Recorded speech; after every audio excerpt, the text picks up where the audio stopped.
So hello MNS aspirants, welcome back to my YouTube channel. आज हम cover करने वाले हैं हमारा जनरल इंटेलिजेंस का लेक्चर नंबर 6, जिसमें हम पढ़ने वाले हैं non verbal reasoning and figure counting, जो एमएनएस के एग्जाम पॉइंट ऑफ व्यू से बहुत ज़्यादा इंपॉर्टेंट है। एंड हम इसको एकदम डिटेल में समझेंगे, क्वेश्चन प्रैक्टिस करेंगे एंड हर चीज़ को एक डेप्थ के साथ समझने की कोशिश करेंगे कि अगर बाई चांस हमारे एग्जाम में इससे रिलेटेड क्वेश्चन आए तो हमसे वो क्वेश्चन बिल्कुल भी गलत ना हो, हमें एक एक कॉन्सेप्ट का बहुत अच्छे से आइडिया हो। तो वीडियो को एंड तक देखना है, सारे क्वेश्चंस अटेम्प्ट करने हैं एंड जो वर्कशीट में प्रोवाइड करूंगी, पीडीएफ प्रोवाइड करूंगी इसकी, उसे जाकर टेलीग्राम से देखना है एंड रिवाइज करके सॉल्व करने हैं वर्कशीट के क्वेश्चंस। चलो स्टार्ट करते हैं। इसमें जो चीज़ हम सबसे पहले देखने वाले हैं वो है non verbal reasoning. Non verbal reasoning आखिर होती क्या है? दीदी आप हमें नॉन वर्बल रीजनिंग के बारे में बता रहे हो, पढ़ा रहे हो, लेकिन एक्चुअल में नॉन वर्बल रीजनिंग का मीनिंग क्या होता है? नॉन वर्बल रीजनिंग होती क्या है, पहले वो तो समझाओ। तो देखो, जब क्वेश्चन में वर्ड्स या नंबर्स के बजाय फिगर, डायग्राम, शेप, सिंबल या पैटर्न दिए जाते हैं, जैसे इन्होंने बोला क्वेश्चन में मैंने वर्ड और नंबर ना लिखकर मैंने एक फिगर, एक डायग्राम, एक सिंबल, एक पैटर्न के थ्रू थ्रू तुम्हें क्वेश्चन दिया और बोला इसे सॉल्व करो, तो उसे हम बोलते हैं नॉन वर्बल रीजनिंग। मतलब कि वर्बली नहीं बताया, लिखकर एक वर्ड के थ्रू, एक नंबर के थ्रू तुम्हें नहीं बताया, बल्कि एक सर्कल के थ्रू, एक सर्कल के थ्रू, एक ट्राइंगल के थ्रू, एक स्क्वायर के थ्रू मैं तुम्हें कुछ चीजें इंडिकेट कर रही हूँ, कुछ क्वेश्चन दे रही हूँ, तो मैं बोल रही हूँ इसको सॉल्व करो। देखो एग्जाम्पल के थ्रू समझेंगे, दिया जाता है और उसके बेसिस पर आंसर निकालना होता है, उसे हम नॉन वर्बल रीजनिंग कहते हैं। तुम वर्ड को तोड़कर समझो। नॉन वर्बल रीजनिंग मतलब ऐसी रीजनिंग जो वर्बली नहीं समझाई जा सकती, वो फिगर्स के थ्रू समझाएंगे हम लोग उसको, सिंबल्स के थ्रू समझाएंगे हम लोग उसको, एक पैटर्न के थ्रू समझा रहे हैं, तो उसे हम बोलते हैं नॉन वर्बल रीजनिंग। जैसे मैंने यहाँ पे दो ट्राइंगल दिए, एक मैंने सर्कल दिया, दो ट्राइंगल दिए, मैंने बोला ये क्या इंडिकेट कर रहा है, इससे तुम्हें क्या समझ आ रहा है, तो पैटर्न ऑब्जर्व करके मिसिंग फिगर को आइडेंटिफाई करना होता है। जैसे मैंने ये दे दिया, नेक्स्ट मैंने तुमसे सिंबल पूछ लिया, नेक्स्ट फिगर पूछ लिया, तो ये से कहते हैं नॉन वर्बल रीजनिंग। एंड ये कॉन्सेप्ट बहुत इंटरेस्टिंग होता है, इसके क्वेश्चन बहुत अच्छे होते हैं, हम लोग आगे सॉल्व करेंगे, तुम्हें बहुत अच्छा लगेगा इसके क्वेश्चन सॉल्व करने में। एंड अगर एग्जाम में ये क्वेश्चन आया तो आई एम 100% श्योर जो जो मेरा ये लेक्चर देख के एंड तक जाएगा क्वेश्चन प्रैक्टिस करके, उसको एक एक बात बहुत अच्छी तरह समझ आ जाएगी एंड वो एक एक क्वेश्चन को सॉल्व कर सकता है। स्टूडेंट्स को सिंपल लाइन में कैसे समझा सकते हैं? फिगर को देखकर उसके अंदर का रूल आइडेंटिफाई करना, नॉन वर्बल रीजनिंग। मतलब कि मैंने तुम्हें दो सर्कल दिए, उसके बाद दो ट्राइंगल दे दिए और बोला नेक्स्ट फिगर क्या होगा। तुम बोलोगे दीदी आपने हमें दो सर्कल दिए, दो ट्राइंगल दिए और नेक्स्ट फिगर पूछ रहे हो, तो दीदी नेक्स्ट फिगर सर्कल होगा। मैंने कहा कैसे? तुमने बोला दीदी जब दो सर्कल आ रहे हैं फिर दो ट्राइंगल आ रहे हैं, तो अब इसका मतलब दो सर्कल ही तो रिपीट होंगे। मैंने कहा बिल्कुल ठीक, इसे ही बोलते हैं नॉन वर्बल रीजनिंग। फिगर को देखकर next symbol, next pattern, next figure को आइडेंटिफाई करना ही नॉन वर्बल रीजनिंग कहलाता है। नॉन वर्बल रीजनिंग के टाइप्स क्या होते हैं? एमएनएस प्रिपरेशन के लिए इन टाइप्स को कवर करो। जैसे फिगर एनालॉगी, यह हम डिटेल में अभी पढ़ेंगे सारे इसके types. Figure classification, odd figure, figure series, missing figure, figure completion, embedded figure, figure counting, mirror image, water image, paper folding, paper cutting, figure formation, space visualisation और तुम्हारा identical figure, identical figure, visual memory observation on base visual memory observation on based figures and तुम्हारा cube and dice basis. ये different different types हैं, हम एक एक type को काफ़ी डिटेल में समझेंगे एंड फिर बाद में उसके क्वेश्चन करेंगे। देखो सबसे पहले हमारे पास आता है हमारा फिगर एनालॉगी। फिगर एनालॉगी से हम क्या समझेंगे? जैसे वर्बल एनालॉगी में ए को मैंने बी के, मैंने तुम्हें सिखाया था ना एनालॉगी के पैटर्न, जिसने नहीं देखा देख लेना। जैसे मैंने तुम्हें बताया था ना कि अगर डॉक्टर स्थेतो यूज करता है तो उन्होंने एक क्वेश्चन में दिया था कि तुम्हारा माइक्रोस्कोप कौन यूज करता है, तो मैंने उसका आंसर बताया था कि माइक्रोबायोलॉजिस्ट। ऐसे ही अगर ए के साथ बी कनेक्शन बना रहा है तो सी के साथ कौन बनाएगा? अगर इन्होंने बोला ए के बाद बी आ रहा है तो सी के साथ दीदी नेक्स्ट डी तो आएगा। ऐसे करके तुमने वर्बल रीजनिंग करी थी, ऐसे वर्बल नहीं, ऐसे करके तुमने एनालॉगी सीखी थी जो मैंने अपने लेक्चर में सिखाई थी, ठीक है। जैसे वर्बल एनालॉगी में तुमने समझा था, वैसे ही फिगर एनालॉगी में जैसे एक मैंने फिगर दिया, फिर दूसरा फिगर दिया, फिर मैंने बोला ये दोनों फिगर इस फिगर से कैसे कनेक्टेड है, फिर तुमने नेक्स्ट फिगर को आइडेंटिफाई किया, इसे बोलते हैं फिगर एनालॉगी। हमें हमें फर्स्ट पेयर में जो चेंज हुआ है वही थर्ड पेयर में अप्लाई करना होता है। जैसे मैंने तुम्हें बताया ना कि 2 सर्कल दिए तो फिर मैंने ऐसे तुम्हें बोला कि इसके साथ 2 ट्रायंगल बन रहे हैं, फिर मैंने ऐसे दे दिया तो मैंने यहाँ पे तुम्हें फिल इन द ब्लैंक दे दिया, एंड उसके बाद मैंने तुम्हारे यहाँ पे दोबारा ट्रायंगल भर दिया। तुम बोलोगे दीदी यहाँ पे 2 सर्कल ही तो आएंगे, क्योंकि वो फर्स्ट फिगर, हम फर्स्ट पेयर में जो चेंजेस आ रहे हैं उसी को देख के सेकंड फिगर को आइडेंटिफाई करते हैं, थर्ड फिगर को आइडेंटिफाई करते हैं, इसे ही बोलते हैं figure analogy. Possible changes, figure में रोटेशन तुम्हें देखने को मिलेगी, तुम्हें डायरेक्शन चेंज देखने को मिलेगी, नंबर ऑफ लाइन्स चेंजेस देखने को मिलेंगी, तुम्हें शेडिंग, एडिशन, रिमूवल, साइज का चेंज, पोजीशन का चेंज, एक शेप का चेंज होना, ये सब तुम्हें फिगर एनालॉगी में देखने को मिलेगा। कैसे हो सकता है? जैसे एग्जाम के कॉन्सेप्ट से समझो, जैसे यहाँ पे ट्राइंगल है तो इन्होंने इसको रोटेट कर दिया पूरा। कैसे? अगर ये चीज थी और मैंने इसको ऐसे रोटेट कर दिया, मतलब मैंने इसको पूरा अपना 180 डिग्री रोटेट कर दिया, एकदम अपोजिट ले आई मैं, तो इसे हम बोलते हैं यहाँ फिगर 180 डिग्री रोटेट हुआ है। ऐसे करके हम रोटेशन इसमें देखते हैं। पहले फिगर और सेकंड फिगर का डिफरेंस देखो और थर्ड फिगर पर एग्जैक्टली वही ऑपरेशन लगाओ। अभी अभी समझाया, सर्कल को ट्राइंगल के साथ कर दिया कनेक्ट। फर्स्ट और सेकंड फिगर में मैंने चेंज देखा, यहाँ पे मैंने फिलअप दे दिया, उसके बाद मैंने ट्राइंगल देखा, तो तुम बोलोगे दीदी यहाँ पे सर्कल ही तो आएगा। इसे बोलते हैं फिगर एनालॉगी, ठीक है। नेक्स्ट पे चलेंगे, फिगर की क्लासिफिकेशन देखेंगे। इसमें जनरली 4 से 5 फिगर्स दिए जाते हैं, उनमें से एक फिगर बाकी फिगर से डिफरेंट होता है। एग्जाम्पल, जैसे सर्कल दिया, एक ट्रायंगल दिया, फिर एक स्क्वायर दिया, फिर एक सर्कल दे दिया। अगर 3 फिगर में कर्व्ड बाउंड्री है और एक में ओनली स्ट्रेट लाइन, जैसे कि इसमें तुम्हारी सर्कल और स्क्वायर और तुम्हारा ये दोबारा सर्कल में थोड़े थोड़े तुम्हें कर्व्ड देखने को मिल रहे हैं, और ट्रायंगल में तुम्हें सीधा ऐसे देखने को मिल रहा है। मतलब कि ये वाला तुम देखोगे कर्व्ड बाउंड्री, इन्होंने स्क्वायर को भी थोड़ा सा कर्व्ड बना रखा है, फिर दोबारा सर्कल और ट्रायंगल को इन्होंने एकदम स्ट्रेट बना रखा है। तो ऑड फिगर आइडेंटिफाई करना बहुत ही इजी हो जाएगा। कैसे? तुमने शेप देखा, तुमने नंबर ऑफ लाइंस देखा, तुमने डायरेक्शन देखी, तुमने शेडिंग देखी, तुमने पोजीशन देखा, तुमने सिमेट्री देखी, तुमने नंबर ऑफ कंपोनेंट्स देखे।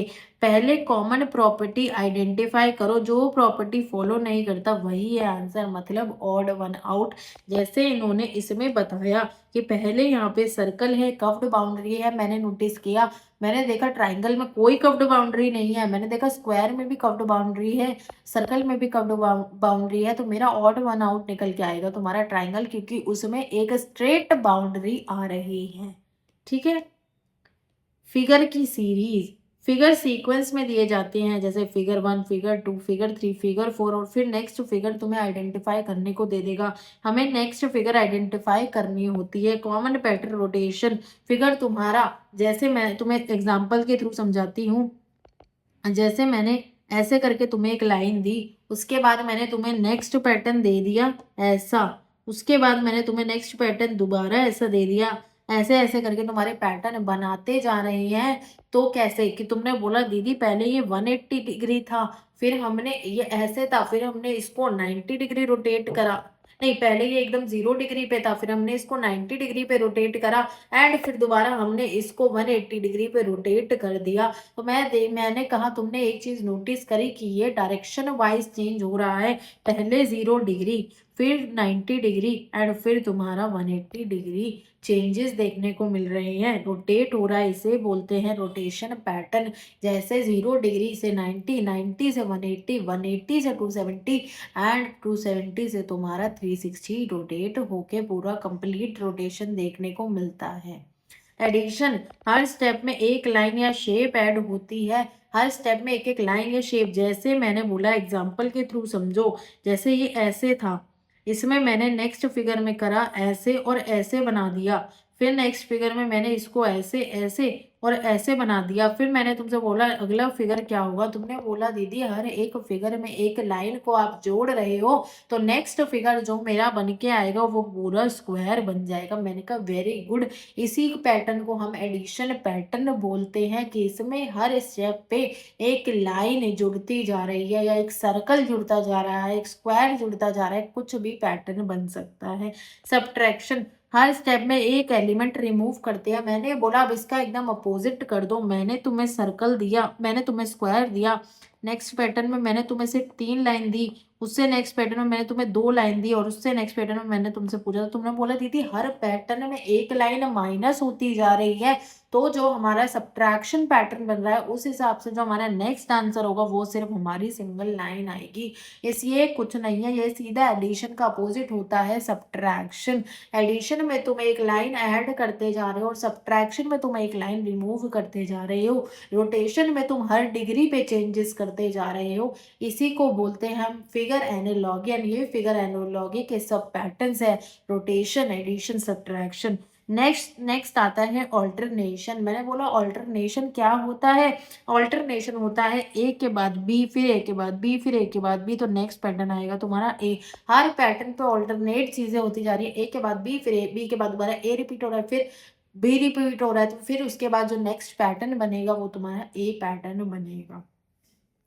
एलिमेंट क्लॉकवाइज या फिर एंटी क्लॉकवाइज मूव कर सकता है, या तो तुम पैटर्न को क्लॉकवाइज घुमाओ या तुम पैटर्न को तुम्हारा एंटी क्लॉकवाइज घुमाओ, कोई फर्क नहीं पड़ता। क्लॉकवाइज भी घूम सकता है, एंटी क्लॉकवाइज भी तुम्हारा पैटर्न घूम सकता है। आई नो तुम्हें थोड़ी सी अभी डिफिकल्टी हो रही होगी, नहीं आ रहा होगा इतना कॉन्सेप्ट, तुम्हें क्वेश्चन के थ्रू बहुत अच्छे से समझ आएगा, तो तुम धीरे धीरे हर चीज अंडरस्टैंड करते जाओगे, बस देखते जाओ वीडियो, ठीक है। शेडिंग, जैसे मैंने एक में करा ब्लैक शेड, जैसे मैंने एक में करा ब्लैक शेड, उसके बाद मैंने एक स्क्वायर को खाली छोड़ दिया, वाइट शेड समझ लो, फिर नेक्स्ट में करा ब्लैक शेड, फिर एक में छोड़ दिया खाली, ऐसे करके शेडिंग का पैटर्न होता है। तो नेक्स्ट स्टेप तुम्हारा शेडिंग का बन जाएगा, इसे बोलते हैं तुम्हारा शेडिंग पैटर्न। उसके बाद आता है नंबर पैटर्न, शेप्स की क्वांटिटी, एक के बाद 2, 3, 4, तो नेक्स्ट तुम्हारा आ जाएगा 5 नंबर पैटर्न, इसे कहते हैं। ये सब पैटर्न्स होते हैं फिगर सीरीज के। फिगर कंप्लीशन, क्वेश्चन में एक फिगर इनकम्प्लीट होती है और ऑप्शन में उसका मिसिंग पार्ट चूज करना होता है। हमें 3 चीजों पे ध्यान देना होता है, शेप कंटिन्यूटी हो रही है नहीं हो रही, लाइन कंटिन्यूटी हो रही है, या कोई सिमेट्री पैटर्न तो नहीं बन रहा। अगर हमारे पास ये 3 चीजें हमें पता लग जाए, अगर हम उस क्वेश्चन को देख के ये समझे कि यार क्या इसमें कोई शेप रिपीट हो रही है, या फिर कोई एडिशन सब्ट्रैक्शन हो रहा है लाइन का, या फिर कोई सिमेट्री रिपीट हो रही है, तो हम उस क्वेश्चन को बहुत इजीली सॉल्व कर सकते हैं। जो लाइन कर्व जहां से स्टार्ट हुई वो लॉजिकली कहाँ कंटिन्यू होगी, ये हमें चेक करना होता है। नेक्स्ट हमारे पास आते हैं एम्बेडेड फिगर। एम्बेडेड फिगर का मतलब क्या होता है, अभी तक हमने फिगर सिर्फ और सिर्फ तुम्हारा फिगर वाला कॉन्सेप्ट सीखा है, अब हम सीखेंगे एम्बेडेड फिगर क्या होते हैं। इसमें एक स्मॉल सिंपल फिगर को किसी कॉम्प्लेक्स फिगर के अंदर फिट करना होता है। तुमने कहा कैसे, मैंने बोला कि मैंने तुम्हें एक स्टार वाला ऐसा कुछ पैटर्न दे दिया और इसके अंदर मैंने एक सर्कल को फिट कर दिया, तो इसे बोलेंगे एम्बेडेड पैटर्न। एम्बेडेड का मतलब ही होता है किसी चीज को किसी और चीज के अंदर डालना, घुसाना, उसको ही एम्बेडेड कहा जाता है। तो इस स्टार के अंदर मैंने एक सर्कल को डाल दिया, तो इसे बोलेंगे हम एम्बेडेड फिगर। जैसे मेरे पास ट्राइंगल है, आंसर फिगर में कॉम्प्लिकेटेड डायग्राम्स होंगे और इसके अंदर तुम्हें ऐसे, जैसे मैंने ये बताया ना, इसके बाद तुम्हें और कोई पैटर्न किसी अंदर के ऐसे इम्बेड करके दे देगा, फिर तुम्हें नेक्स्ट पैटर्न पूछेगा, ऐसे करके क्वेश्चन तुम्हें देखने को मिलेंगे। तुम्हें देखना है कि same triangle exact orientation structure में हिडन है या नहीं है, वो तुम्हें क्वेश्चन के थ्रू समझ ज्यादा आएगा। नेक्स्ट, फिगर को रोटेट करना अलाउड है या नहीं, ये क्वेश्चन के इंस्ट्रक्शंस पे डिपेंड करेगा, वो क्वेश्चन में तुम्हें बता दिया करेगा। कॉम्प्लेक्स फिगर को एक साथ मत देखो, धीरे धीरे फिगर को आइडेंटिफाई करो कि एक पैटर्न में तुम्हें क्या देखने को मिल रहा है एंड दूसरे पैटर्न में तुम्हें क्या देखने को मिल रहा है, स्मॉल पोर्शंस में स्कैन करना होता है। नेक्स्ट, मिरर इमेजेस पे आते हैं। अब मिरर इमेज क्या होते हैं, मेरे सामने शीशा है, अगर मैं शीशे में अगर मैं रियल में ऐसी दिख रही हूँ तो मैं शीशे में कैसे दिखूंगी, ये चीज मेरा मिरर आइडेंटिफिकेशन देखता है, मिरर इमेज बताएगा। मिरर को फिगर के लेफ्ट राइट साइड में इमेजिन करो, मतलब एक साइड ये तुम्हारा मिरर है, इधर साइड अगर लेफ्ट है तो राइट साइड तुम्हारी पीछे की साइड होगी, लेफ्ट राइट इंटरचेंज हो जाते हैं वर्टिकल मिरर में। अगर मेरा मिरर ऐसा है तो लेफ्ट और राइट क्या हो जाते हैं, इंटरचेंज हो जाते हैं। अगर मुझे मेरा यहाँ पे लेफ्ट राइट दिख रहा है तो ये मिरर इमेज में तुम्हारा लेफ्ट बन जाएगा, तो इंटरचेंज हो जाएंगे। And top and bottom generally same रहते हैं, कौन से में, वर्टिकल में। एग्जाम्पल, अगर वर्टिकल के सामने ये है तो मिरर, अगर रियल में तुम्हारा ऐसे है तो जब तुम ऐसे करके इमेज मिरर रख दोगे तो तुम्हारा जो बन जाएगा वो ऐसा बन जाएगा, मिरर इमेज अपोजिट हो जाएगा, क्योंकि तुम देख रहे हो ये ऐसे है, मैंने यहाँ इमेज रखी तो ये मुझे कुछ ऐसा देखने को मिलेगा। ठीक है, लेफ्ट और राइट इंटरचेंज इसके हो जाएंगे। लेटर नंबर को मिरर क्वेश्चन में स्टूडेंट को left right reversal carefully observe करना होता है। ठीक है, नेक्स्ट आता है हमारे पास वाटर इमेज। वाटर इमेज में फिगर का रिफ्लेक्शन हॉरिजॉन्टल एक्सिस के अक्रॉस होता है, मतलब तुम्हारा ऐसे कुछ होगा, अगर ऐसे है तो इसका जो वाटर इमेज बनेगा वो कुछ ऐसा बनेगा। वाटर इमेज में तुम्हें ऐसे देखने होते हैं। देखो, मिरर इमेज से आइडेंटिफाई करना और वाटर इमेज में दो डिफरेंस मेन होते हैं, वो समझाने की कोशिश करती हूँ। मिरर इमेज में तुम्हें कुछ नहीं देखना, मैंने अपना हाथ ऐसे रखा, मेरा हाथ हॉरिजॉन्टल है, मेरा हाथ हॉरिजॉन्टल है, मेरा मिरर जो आ गया वो वर्टिकल आ गया, मिरर मेरा ये है, मिरर मेरा वर्टिकल आ गया, मेरा हाथ हॉरिजॉन्टल है। मैंने बोला कि वर्टिकल मिरर में तुम्हारा लेफ्ट और राइट इंटरचेंज हो जाएगा, तो मेरा ऐसे करके बन जाएगा। अगर ये टॉप एंड बॉटम होता हो तो जनरली इंटरचेंज नहीं होते, लेकिन लेफ्ट और राइट अगर है तो वो इंटरचेंज हो जाएंगे मिरर इमेज में। लेकिन अगर तुम्हारा वाटर इमेज है तो वाटर इमेज में तुम्हारा क्या होता है, रिफ्लेक्शन तुम्हारा हॉरिजॉन्टल एक्सिस के अलोंग होता है। अगर ये ऐसे है तो जब इधर की साइड से मैं देखूंगी तो ये ऐसे करके कुछ दिखेगा वाटर इमेज में। ठीक है, टॉप और बॉटम इंटरचेंज होते हैं, लेफ्ट और राइट जनरली सेम रहते हैं। मतलब दो डिफरेंस हमें देखने को मिले कि अगर हमसे मिरर इमेज का क्वेश्चन पूछा जाएगा तो मेरा लेफ्ट और राइट इंटरचेंज मुझे करना है, टॉप बॉटम इंटरचेंज नहीं करना। लेकिन अगर मुझसे वाटर इमेज के बारे में पूछा जाएगा तो मुझे मेरा टॉप एंड बॉटम को इंटरचेंज करना है, लेफ्ट और राइट को जनरली सेम रहना है। अब मैंने तुम्हें बताया ना, तुम पता है क्या ध्यान रखो, तुम ध्यान रखो पोजीशन उसकी मिरर की तुम पोजीशन ध्यान रखो। तुमने बोला कैसे, मैंने बोला अगर तुम्हारे पास आ जाए मिरर इमेज आ जाए, सपोज मिरर इमेज का तुम्हारे पास क्वेश्चन आया, तो तुम्हें क्या ध्यान रखना है कि यार मेरा वर्टिकल है तो मेरा लेफ्ट और राइट इंटरचेंज होगा। लेकिन अगर मेरे पास वाटर इमेज का क्वेश्चन आ गया तो वो हॉरिजॉन्टल है, तो मतलब मेरा टॉप और बॉटम चेंज होगा। बस ये दो चीजें तुम्हें ध्यान रखनी है। तुम अगर तुमसे पेपर में मिरर इमेज का क्वेश्चन आया, तुमसे वाटर इमेज का क्वेश्चन पूछा गया, तो तुम बहुत इजीली सॉल्व कर लोगे। Mirror left to right and तुम्हारा water top to bottom. Part 9, paper folding कैसे देखेंगे। क्वेश्चन में पेपर को फोल्ड किया जाता है, स्टूडेंट को इमेजिन करना है कि फोल्डिंग के बाद कितनी लेयर्स एक दूसरे के ऊपर जा रही हैं, जितने फोल्ड उतने लेयर।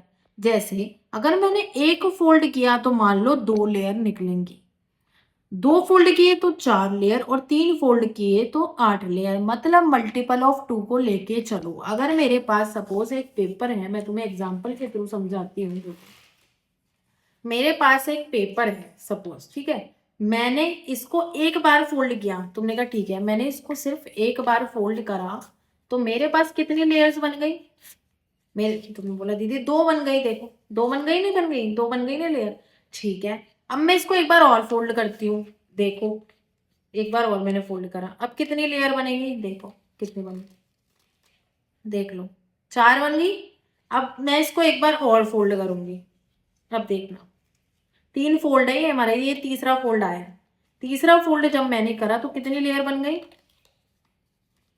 काउंट कर लो, 1 2 3 4 5 6 7 8, हो गया ना, प्रैक्टिकली भी सीख लिया। अब यही होता है हमारा पेपर फोल्डिंग का एग्जैक्ट मीनिंग, मतलब एक फोल्ड से 2 लेयर, 2 फोल्ड से 4 लेयर एंड 3 फोल्ड से तुम्हारी 8 लेयर बनेंगी। नेक्स्ट पे चलेंगे। Provided each fold doubles the layer and no overlapping complexion change the count. Overlapping complexion count को चेंज नहीं करता, लेकिन एयर जो लेयर होती है वो डबल होती जाती है। मतलब एक फोल्ड में 2 लेयर, 2 फोल्ड में 4 लेयर, और तुम्हारी 3 फोल्ड में 8 लेयर, 4 फोल्ड में तुम्हारी 12 लेयर होती जाएंगी। नेक्स्ट चलते हैं। हाँ, पार्ट 10, पेपर की कटिंग। पेपर को फोल्ड करके उसमें होल या कट बनाए जाते हैं। पेपर को मैंने फोल्ड करा, उसमें एक होल या कट बनाया जाता है। पेपर अनफोल्ड करने पे होल्स या कट सिमेट्रिकल पोजीशन पर अपीयर होते हैं। बेसिक रूल, जैसे मेरे पास अभी सीजर नहीं है, वरना मैं तुम्हें एक होल बना के दिखाती। जैसे चलो इस पेन से देखते हैं होल बना के।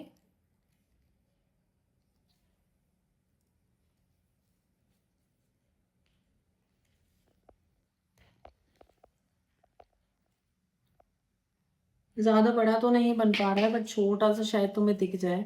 मैंने इसमें एक होल कर दिया, देखो इसमें मैंने एक होल करा है, एंड इसके थ्रू मैं तुम्हें समझाने की कोशिश करती हूँ सिमेट्रिकल पोजीशन पे आए हैं या नहीं आए हैं।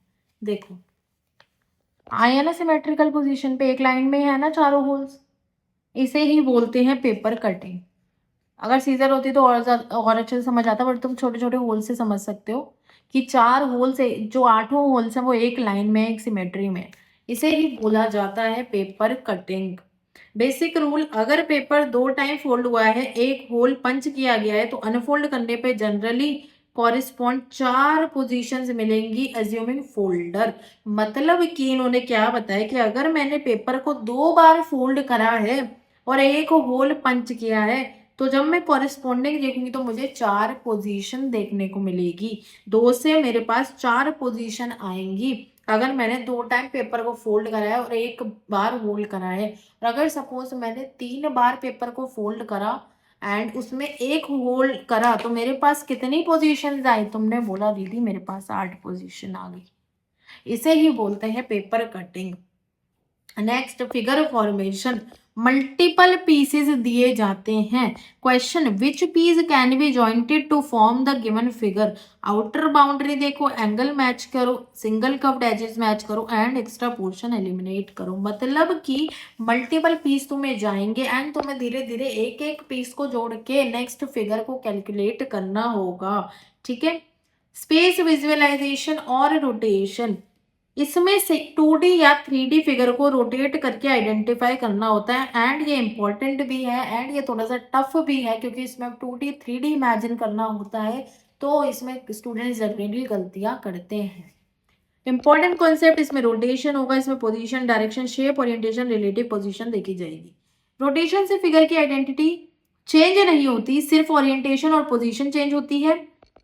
मतलब मैं तुम्हें इस क्वेश्चन के थ्रू समझाऊंगी अभी कि स्पेस विजुअलाइजेशन में इसमें क्या होता है, तुमने 2D या 3D तुम्हें फिगर्स दे दिए जाएंगे एंड तुम्हें रोटेशन में ये देखना है कि जनरली जो रोटेशन है उसमें फिगर की आइडेंटिटी चेंज नहीं होगी, सिर्फ और सिर्फ पोजीशन चेंज हो जाएगी एंड ओरिएंटेशन चेंज हो जाएगी। अगर मेरा फिगर अभी ऐसे है तो रोटेशन के बाद वो ऐसा हो जाएगा, मतलब फिगर वो ही रहा, सिर्फ उसकी पोजीशन चेंज हो गई, उसकी ओरिएंटेशन चेंज हो गई। स्पेस विजुअलाइजेशन में हम लोग यही सीखते हैं। वैसे हम सिर्फ 1D के बारे में पढ़ेंगे, स्पेस विजुअलाइजेशन में हमारे पास फिगर 2D एंड 3D आ जाएंगे। Part 13, identical figure. Question, figure और ऑप्शन में सिमिलर फिगर्स होते हैं। स्टूडेंट को एग्जैक्ट सिमिलर फिगर आइडेंटिफाई करने होते हैं। Number of lines, angles, curves, internal marking, shading, relative position. सिर्फ ओवरऑल शेप देखना इनफ नहीं है, बहुत सारी चीजों से हम लोग देखते हैं। विजुअल मेमोरी क्या होती है? एक फिगर कुछ टाइम के लिए ऑब्जर्व करवाई जाती है, फिर पूछा जाता है। जैसे मैंने बोला, मैंने तुम्हें एक फिगर दी, मैंने तुम्हें सपोज हाँ देखो, मैंने तुम्हें बोला तुम लोग ये फिगर ऑब्जर्व करो, तुम्हारे पास 5 सेकेंड्स हैं। मैंने काउंटडाउन शुरू करा, 1 2 3 4 5 में, फिर मैंने ये फिगर हटा दी। अब मैंने तुमसे पूछा कि यार तुमने 5 सेकंड के लिए फिगर को ऑब्जर्व करा है, क्या तुम मुझे ये बता सकते हो कि इस फिगर पे क्या लिखा हुआ था? इस फिगर पे जो बड़ा सा एक वर्ड लिखा था वो किस लेटर से शुरू हो रहा था? तो इसे हम बोलते हैं फिगर की विजुअलाइजेशन। विजुअल मेमोरी मेरी कितनी तेज है, क्या मैं ये बता सकती हूँ कि इस फिगर में मैंने क्या क्या चीजें ऑब्जर्व करी? मैंने एक दिल ऑब्जर्व करा, हार्ट बना हुआ है, इस पे कॉस्पिएट लिखा हुआ है, इस पे एक ऐसे करके हार्ट बना हुआ है, ये सारी चीजें मैंने ऑब्जर्व करी। तो क्या तुम ये चीजें बता सकते हो? इसे ही बोला जाता है विजुअल मेमोरी। फिगर को पार्ट्स में डिवाइड करके ऑब्जर्व करो, top, middle, bottom, left, right, कैसा फिगर तुम लोग देख रहे हो। फिगर की काउंटिंग ये तुम्हारा मेन टॉपिक है एंड ये इंपॉर्टेंट भी है। फिगर काउंटिंग क्या है? एक कॉम्प्लेक्स फिगर के अंदर सेम टाइप के टोटल फिगर्स काउंट होते हैं। कितने ट्राइंगल हैं, कितने स्क्वायर हैं, ऐसे क्वेश्चन तुमने देखे होंगे, रेक्टेंगल, सर्कल, स्ट्रेट लाइन, कितने डिफरेंट ज्योमेट्रिकल फिगर हैं, ये सब देखा जाता है किसमें? फिगर काउंटिंग में। फिगर काउंटिंग के लिए गोल्डन मेथड है, स्मॉलेस्ट फिगर को काउंट करो, मीडियम साइज फिगर्स को काउंट करो, लार्ज फिगर को काउंट करो, कॉम्बिनेशन फिगर्स को काउंट करो, फिर टोटलों को ऐड कर दो step by step. Triangle counting, suppose figure में 4 ट्राइंगल हैं, 2 मीडियम साइज ट्राइंगल हैं, एक लार्ज ट्राइंगल, तो टोटल 7 ट्राइंगल हमारे पास बन जाते हैं। स्टूडेंट्स को सबसे पहले कॉमन मिस्टेक करते हैं, सिर्फ विजुअल स्मॉल ट्राइंगल्स को काउंट करते हैं, लार्ज ट्राइंगल सपोज मैंने ऐसे बनाया, इसमें मैं और ट्राइंगल बनाती गई। अब मैंने 1 2 3 4 5 तो ट्राइंगल काउंट कर लिए, लेकिन ये बड़ा वाला ट्राइंगल काउंट नहीं करा, यही हमारी मेन मिस्टेक होती है। स्मॉल, मीडियम, लार्ज कंबाइंड सारे ट्राइंगल्स को काउंट करना होता है, सबको काउंट करना होता है। ट्राइंगल आइडेंटिफाई करने के लिए स्मॉलेस्ट ट्राइंगल को देखो सबसे पहले, फिर कंबाइंड ट्राइंगल्स को देखो, 2 या 2 से ज्यादा ट्राइंगल जो मिलके बना रहे हो, फिर लार्ज ट्राइंगल को देखो, और फिर इन्वर्टेड ट्राइंगल को मिस मत करो, उसे भी चेक करो। रेक्टेंगल काउंटिंग के लिए 4 साइड्स हैं, तो 4 राइट एंगल्स बनते हैं हमारे रेक्टेंगल में। जैसे ये रहा हमारा रेक्टेंगल, ये हमारा एक एंगल हो गया, ये वाला एंगल हो गया 90 डिग्री का, ये हो गया, तो ये हमारे 4 राइट एंगल्स बन गए। हॉरिजॉन्टल लाइन काउंट करो, वर्टिकल लाइंस काउंट करो, ये वाली भी काउंट करो, ये वाली भी काउंट करो। अगर हॉरिजॉन्टल लाइन को तो मैच कर दोगे वर्टिकल लाइंस को भी, तो सब पॉसिबल कॉम्बिनेशन वैलिड रेक्टेंगल बनाते हैं। तो रेक्टेंगल के लिए एक फॉर्मूला निकल के आता है, जो कि है तुम्हारा हॉरिजॉन्टल। हॉरिजॉन्टल में से तुम 1 माइनस करके डिवाइड कर दोगे 2 से, और वर्टिकल में से 1 माइनस करके डिवाइड कर दोगे 2 से, तो तुम्हें एग्जैक्ट रेक्टेंगल का काउंट पता चल जाएगा। एग्जाम्पल, 4 हॉरिजॉन्टल लाइंस हैं, 3 वर्टिकल लाइंस है, तो मैंने फॉर्मूला लगाया 4, 4 में से 1 माइनस करा, 3 डिवाइडेड बाय 2 प्लस इंटू में 3, 3 में से 1 माइनस किया, 2 डिवाइडेड बाय 2, तो मेरे पास एग्जैक्ट 18 जो मेरे रेक्टेंगल्स हैं वो निकल के आ जाएंगे। ये फॉर्मूला तभी यूज करो जब हर selected horizontal vertical pair continuously available हो, बीच में ब्रेक ना हो। इरेगुलर फिगर्स में डायरेक्ट फॉर्मूला ब्लाइंडली अप्लाई नहीं करना होता। स्क्वायर्स के लिए लेंथ और breadth, example 2 × 2 grid, 4 small square, 1 large square, तो टोटल तुम्हारे पास 5 तुम्हारे स्क्वायर्स आ जाएंगे। 3 × 3 ग्रिड में अगर तुम्हारे स्क्वायर्स हैं तो 9 स्मॉल आते हैं, 4 मीडियम और 1 लार्ज, तो टोटल 14 स्क्वायर्स आ जाते हैं। अगर तुम्हें ग्रिड दिख जाए तो तुम सिंपल n × n ग्रिड में काउंट कर सकते हो, ठीक है। उसके बाद जो तुम्हारा फॉर्मूला निकल के आता है वो आता है n × n ग्रेड, मतलब 3 × 3, 4 × 4, 2 × 2, ऐसे करके तुम ग्रेड वाइज अपने स्क्वायर्स काउंट कर सकते हो। टोटल स्क्वायर 1 का स्क्वायर, 2 का स्क्वायर, 3 का स्क्वायर प्लस n तक का स्क्वायर। फॉर 3 × 3 टोटल तुम्हारे कितने हो जाएंगे? 9, 9 में +2 करो, +2 × 2 करोगे 4, और 1 × 1 करोगे तो 1, तो टोटल तुम्हारे पास 14 स्क्वायर्स आ जाएंगे। जैसे ये 3 × 3 ग्रीड का एग्जांपल दिया, तो मेरे 3 × 3 करा तो मेरे पास 9 आया, उसके बाद 2 × 2 करा तो मेरे पास 4 आया, एंड 1 × 1 करा तो मेरे पास 1 आया, तो टोटल मेरे पास 14 मेरे स्क्वायर्स निकल के आ गए। तो फॉर्मूला होता है n × n ग्रेड में। मैं तुम्हें क्वेश्चन की हेल्प से और अच्छी तरह इसको एक्सप्लेन करती हूँ। मेथड, हॉरिजॉन्टली चेक होता है, वर्टिकल होता है, डायगोनल चेक होते हैं, इंटरनल लाइंस चेक होती है। एक ही लाइन को रिपीटेडली काउंट मत करो, अलग अलग देखो कि हॉरिजॉन्टल कितनी लाइंस काउंट हो रही है, वर्टिकल कितनी लाइंस काउंट हो रही है, उसके अंदर डायगोनल्स में कितने आ रहे हैं एंड सिंगल सिंगल लाइंस कितनी काउंट हो रही है। फिगर काउंटिंग की मोस्ट इंपॉर्टेंट ट्रिक, स्मॉल को काउंट करो, सबसे पहले छोटे छोटे रेक्टेंगल स्क्वायर ट्राइंगल्स को काउंट करो, उसके बाद मीडियम पे जाओ, फिर लार्ज पे जाओ, फिर कॉम्बिनेशन देखो। ये स्टूडेंट्स को ये सीक्वेंस स्टूडेंट को बहुत हेल्प करता है, बहुत अच्छी तरह वो लोग क्वेश्चन को सॉल्व कर पाते हैं। क्यूब एंड डाइस के बेसिक नॉन नंबरेबल क्या होता है? एमएनएस ओरिएंटेड प्रिपरेशन में क्यूब और डाइस को बेसिक लेवल पर प्रैक्टिस कर सकते हो। Although exact yearly distribution notification में सेपरेटली फिक्स जो होता है। क्यूब के 6 फेस होते हैं, 12 एज होते हैं, 8 वर्टिसेस होते हैं। एक फेस के अपोजिट फेस को आइडेंटिफाई करना होता है। अगर सामने 2 फेसेस को डिफरेंट व्यूज में कॉमन है तो रिमेनिंग कॉरेस्पॉन्डिंग फैक्ट फेसेस की रिलेशनशिप अपोजिट फेस डिटरमाइन किया जा सकता है। क्वेश्चन की हेल्प से समझेंगे। स्टैंडर्डाइज में अपोजिट फेसेस का सम जनरली 7 होता है। एक के सामने 6, 2 के सामने 5, 3 के सामने 4। तुम डाइस को देखोगे तो तुम्हें यही कॉम्बिनेशन देखने को मिलेगा, लेकिन क्वेश्चन में दिए गए डाइस स्टैंडर्ड नंबर डाइस है या कस्टम डाइस है, पहले हमने ये देखना पड़ता है। स्टैंडर्ड नंबर डाइस हुआ तो हमारे पास जनरली ये कॉम्बिनेशन ही देखने को मिलेगा, और अगर हमारे पास कस्टम डाइस हुआ तो हमें कॉम्बिनेशन अलग देखने को मिल सकता है। स्टूडेंट्स को ये सीक्वेंस सिखाते हैं, ऑब्जर्व करो, फिर कंपेयर करो, फिर रूल को अप्लाई करो। फर्स्ट पेयर के चेंजेस थर्ड फिगर पर अप्लाई करो एंड क्लासिफिकेशन कॉमन प्रॉपर्टी से ओड फिगर निकालो। ये सब हम लोग एक क्वेश्चन की हेल्प से इजीली समझेंगे। अभी हम इतना इस पे नहीं जाएंगे, थ्योरी पे, इन चीजों पे हम क्वेश्चन की हेल्प से ज्यादा अच्छी तरह समझेंगे। Embedded small shapes search systematically, mirror left right तुम्हें पता ही है। वाटर के लिए मैंने टॉप एंड बॉटम बताया। उसके बाद फिगर काउंटिंग में सबसे पहले छोटा, फिर मीडियम, फिर लार्ज, और फिर एक कॉम्बिनेशन तुम्हें देखने को मिलता है।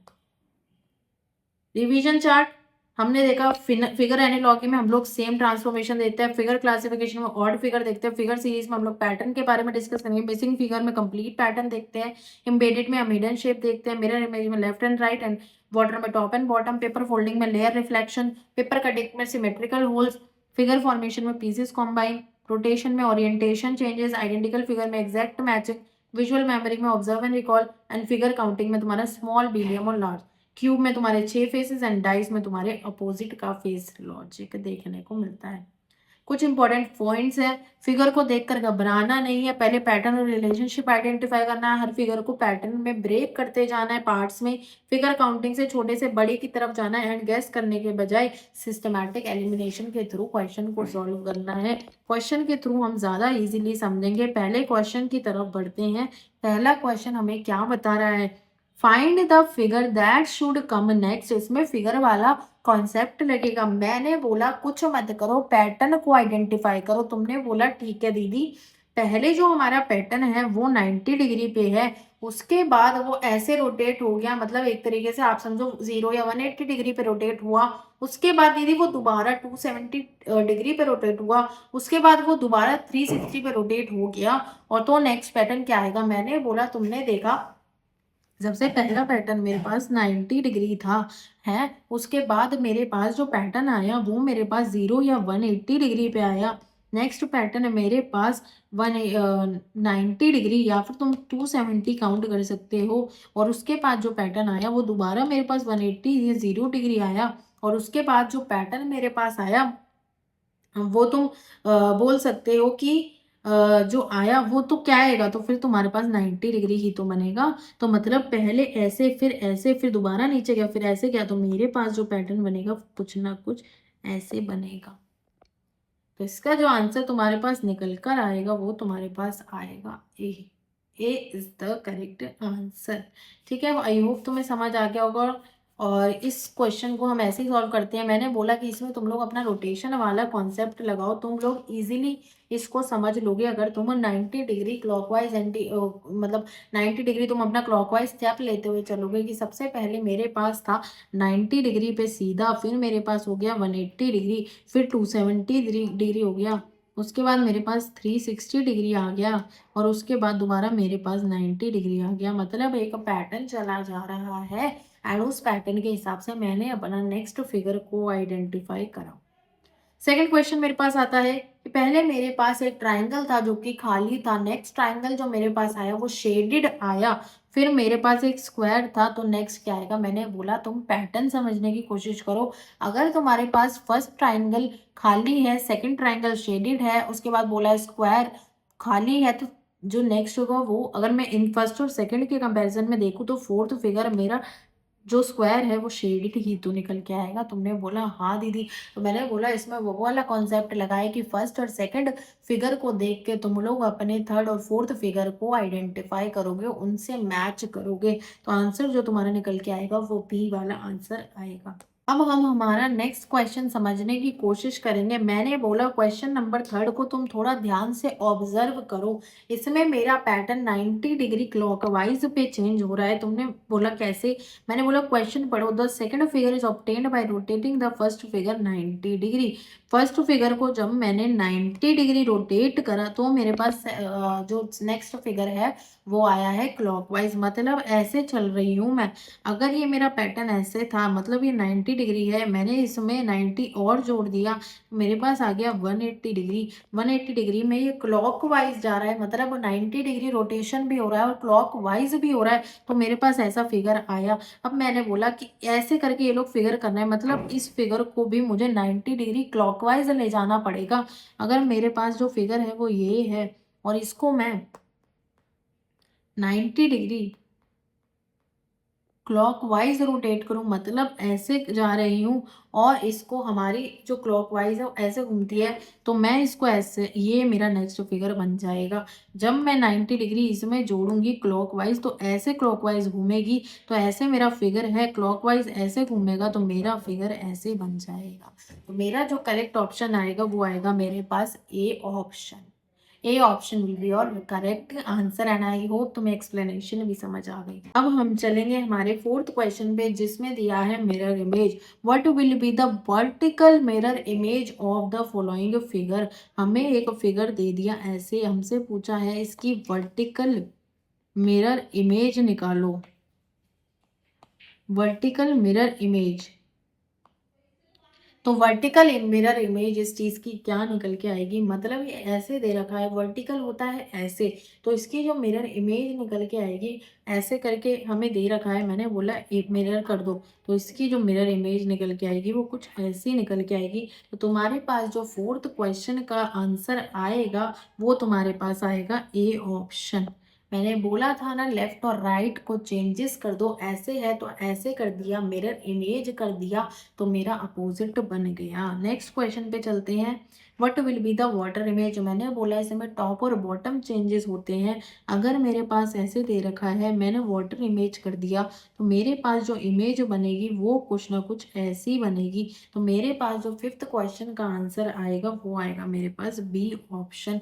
मैंने बोला इसमें टॉप बॉटम में चेंज करो। अगर वो फिगर ऐसे था तो वर्टिकल में वो ऐसे हुआ, लेकिन टॉप बॉटम वाटर की बात हो रही है, मिरर की बात नहीं हो रही, तो ऐसे है, तो इसका जो कुछ आएगा वो कुछ ऐसे, मतलब डाउनवर्ड आएगा। तो ये आ गया तुम्हारा वाटर इमेज का आंसर। इसमें मुझे ट्राइंगल्स काउंट करने हैं। ट्राइंगल जब मैं काउंट करूंगी तो 4 इक्वल स्मॉल ट्राइंगल है, इसमें मैं फॉर्मूला कैसे लगाऊंगी? पहले मैंने ये वाला ट्राइंगल काउंट किया, फिर ये मेरे पास 3 ट्राइंगल आ गए, फिर 4 ये वाला ट्राइंगल आ गया। 4 ट्राइंगल के बाद मैं एक ट्राइंगल और ऐड करूंगी, ये बड़ा वाला ट्राइंगल, तो मेरे पास जो ऑप्शन आएगा वो निकल के आएगा मेरे पास बी आंसर। मेरे पास जो इसका आंसर होगा वो होगा बी। नाइन्थ क्वेश्चन पे चलते हैं। A cube has this how many edges. हमें इसके एजेस निकालने हैं क्यूब के। क्यूब के जब हम एजेस निकालेंगे तो हमारे पास आंसर आएगा 12। 12 कैसे आंसर आएगा? हमें पता है क्यूब में 6 फेस होते हैं और 6 फेस होते हैं, 12 एज होते हैं एंड 8 वर्टिसेस होते हैं। तुम काउंट करोगे तब भी तुम्हें आंसर मिलेगा। एक ये रहा, एक ये रहा, 4, नीचे वाले 4 कितने हो गए? 8। इसके बाद 1 2 3 3, 8, 8 और 3 ये और 3 उधर साइड के, जब तुम काउंट करो, मतलब ये 1 और एक ये 2, तो 8 प्लस तुम्हारे पास 4 आएगा, तो तुम्हारे पास 12 आंसर आ जाएगा। ऊपर नीचे के 4-4 और साइड के ये 2 लाइन्स तुम्हारी एजेस और उधर का अपोजिट का 2 लाइन्स एजेस, तो 8 + 4 करोगे तो 12 तुम्हारे पास आंसर आ जाएगा। नेक्स्ट क्वेश्चन आएगा मिक्स्ड कॉन्सेप्ट पे है। एक फिगर में 5 स्मॉल ट्राइंगल है, 3 मीडियम ट्राइंगल है और 2 लार्ज ट्राइंगल है। 5 small triangle, 3 medium triangle and 2 large triangle. Assuming all listed triangles are distinct, how many triangles are altogether. तुमने बोला दीदी 5 स्मॉल ट्राइंगल है, 3 मीडियम ट्राइंगल है और 2 लार्ज ट्राइंगल, तो 5 6 7 8 9 10। मैंने बोला ठीक है 10, लेकिन जो इसका एग्जैक्ट निकल के आता है आंसर, क्या वो सही है? मैंने बोला ऐसे मत जाना, कभी भी फिगर बना के देखना। 5 स्मॉल ट्राइंगल, 2 तो लार्ज ट्राइंगल है, मतलब 2 लार्ज ट्राइंगल है, उसके बाद इसमें 3 मीडियम ट्राइंगल है। ऐसे करके कुछ ऐसे तुम फिगर बना लेना ऐसे करके, और उसके बाद 5 इसमें स्मॉल ट्राइंगल है, 5 और स्मॉल स्मॉल ट्राइंगल, मतलब ये बनाता जा रहा है। और इसका एक बड़ा ट्राइंगल भी कुछ ऐसे ही बनेगा आसपास। तुम पहले फिगर बना के काउंट करोगे, जब तुम फिगर बना के एग्जैक्ट काउंट करोगे तो तुम्हारे पास आंसर सी निकल के आएगा, जो कि है तुम्हारा ऑप्शन नंबर 3। ठीक है, तो ये था हमारा complete lecture non verbal reasoning and तुम्हारा फिगर वाला कॉन्सेप्ट का, जो कि बहुत इंपॉर्टेंट है एग्जाम पॉइंट ऑफ व्यू से एंड बहुत पूछा भी जाता है। अगर तुम्हें कोई भी क्वेश्चन में डाउट हो, तुम्हें ना समझ आया हो, तो तुम लोग मुझसे कमेंट सेक्शन में पूछ सकते हो, क्योंकि इसके क्वेश्चन थोड़े से टफ हैं एंड थोड़े से ट्रिकी भी हैं। अगर तुम्हें कोई भी क्वेश्चन समझ नहीं आया तो तुम कमेंट में मुझसे पूछ लेना, मैं तुम्हें और डिटेल एक्सप्लेनेशन के साथ समझा दूंगी। अब एक काम तुम्हें करना है सेफर साइड के लिए, 11th-12th की जो तुम्हारे पीसीबी के जितने भी टॉपिक्स हैं ना, जितने भी तुम्हारे फिजिक्स केमिस्ट्री बायोलॉजी में चैप्टर्स है 11th-12th कंबाइन करके, उसके तुम्हें डेली तुमने एक फॉर्मूला शीट्स तो बना रखी होंगी, जितनी भी गर्ल्स हैं फॉर्मूला शीट तो तुमने बना रखी होगी। फॉर्मूले को डेली 10 से 20 मिनट रिवाइज करो। अगर बाई चांस हमारे पेपर में एक आध क्वेश्चन पीसीबी से 11th-12th के कॉन्सेप्ट से आ जाए तो हमसे बस वो सॉल्व हो जाए, हमें इतना ही रखना है। प्रोबेबिलिटी यही है कि एक भी क्वेश्चन नहीं देखने को मिलेगा 11th-12th से, क्योंकि वो नीट वाले सिलेबस में कवर हो गया है जो हम एग्जाम दे चुके हैं। But to be on the safer side हमें थोड़े थोड़े फॉर्मूले रिवाइज कर लेने हैं। बायो में कुछ इंपॉर्टेंट पॉइंट्स एंड डायग्राम्स वगैरह ऐसे 1-2 बार देख लेना, ताकि अगर क्वेश्चन आए अटको ना, बस तुम सॉल्व कर पाओ। तो इतना तुम डेली 10 से 20 मिनट कवर कर लेना। अब हम लोग कवर कर चुके हैं ये सारे टॉपिक। आज हमने इसका non verbal reasoning and figure counting भी कंप्लीट कर लिया है। अब हम नेक्स्ट कल कंप्लीट करेंगे अपने रेस्ट डे 7 वाले चैप्टर्स जितने भी हैं। एंड आज तुम्हारा एक और इंग्लिश टॉपिक पे भी मैं एक वीडियो बनाने वाली हूँ थोड़ी देर में। एक टॉपिक पे तुम्हारा जो अभी रह गया है उसको हम कंप्लीट करेंगे, शॉर्ट ही करेंगे क्योंकि वो शॉर्ट ही टॉपिक है काफ़ी, तो उसको कंप्लीट करेंगे। एंड तुम्हें वीडियो पसंद आई हो तो लाइक सब्सक्राइब एंड शेयर कर दो। एंड कमेंट में मुझे ज़रूर बता के जाना कि तुम्हें लेक्चर कैसा लगा। कोई क्वेश्चन नहीं समझ आया, क्योंकि थोड़ा सा ये है ट्रिकी एंड आई नो कुछ कॉन्सेप्ट है ऐसे जो जल्दी से समझ नहीं आएंगे। कोई क्वेश्चन समझ नहीं आया, पहले जितने भी क्वेश्चन कराए खुद सॉल्व करने, वर्कशीट प्रोवाइड करूँगी उसे सॉल्व करना है, नोट्स रिवाइज करने हैं। एंड तुम्हें तब भी कोई क्वेश्चन में डाउट हो तो तुम लोग मुझसे बेझिझक होकर कमेंट सेक्शन में पूछ सकते हो। Thank you for watching this video.